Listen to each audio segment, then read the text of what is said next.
কতজন অ্যারেস্ট আছে একটু বলুন। টোটাল 3টা জন অ্যারেস্ট হয়ে গেছে। কতজন আছে এই ঘটনায় যুক্ত? ইনভেস্টিগেশন চলছে, আমি বল দেবো পরে, ঠিক আছে? Thank you. এদের কাজটা ইনভেস্টিগেশন চলছে, কি পেলেন প্রাথমিক হিসেবে কাজটা কি? ইনভেস্টিগেশন চলছে, আমি একটু কালকে বল দেবো, ঠিক আছে?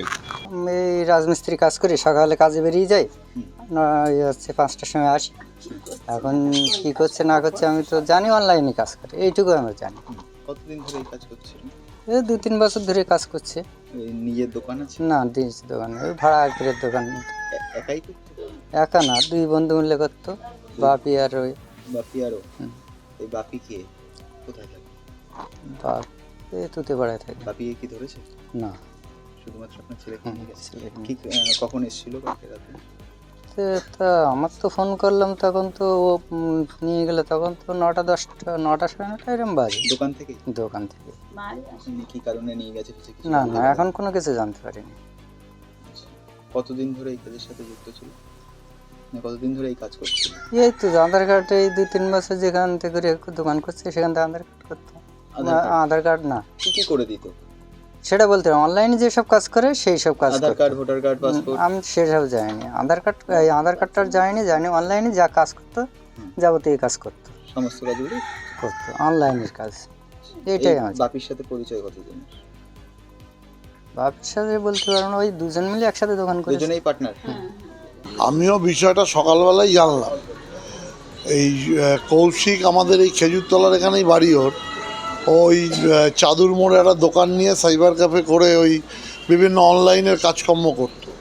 তাতে ব্যাংকিং থেকে শুরু করে এমনকি পৌরসভার ট্যাক্স থেকে শুরু করে সব এই ধরনের কাজ করত। আধার কার্ডের যে সমস্ত এখন আমাদের যেগুলো ওই ত্রুটি সংশোধন হচ্ছে, এই সমস্ত কাজ করতো, আমরা জানতাম। তো ছেড়ি এমনি আমি কোনোদিনই ওর মধ্যে কোনো রকম এই সমস্ত ওর নামে কোনো অ্যালিগেশন আমার কাছে আসেনি, বা কোনো অসৎ উপায় অবলম্বন করে কোনো কাজ করছে এই ধরনের কোনো ওর বিরুদ্ধে অভিযোগ আমি পাইনি। তা আমি তো এখন নিজেই মানে স্তম্ভিত হয়ে গেলাম শুনে যে এই ছেলেটাও নাকি ওই সব কাজের সাথে জড়িত। ওই সমীর দাস বলে যাকে অ্যারেস্ট করা হয়েছে, সে বোধহয় এর নাম বলেছে যে এখানে করা হতো।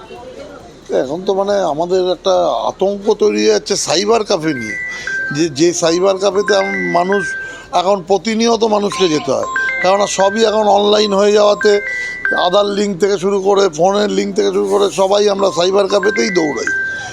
ইভেন পৌরসভারও ট্যাক্স থেকে শুরু করে মিউটেশন থেকে শুরু করে সবই অনলাইন হয়েছে। মানুষের সুবিধার্থে আমাদের মুখ্যমন্ত্রী যাতে মানুষকে ভোগান্তি না পেতে হয়, মানুষকে যাতে দেরি করতে না হয়, তার জন্য অনলাইন চালু করলেন। কিন্তু এই অনলাইন দিয়ে এরা অসৎ উপায়ে কিছু পয়সা কামানোর জন্য একটা ভয়ঙ্কর রকমের এই কাজগুলো করছে।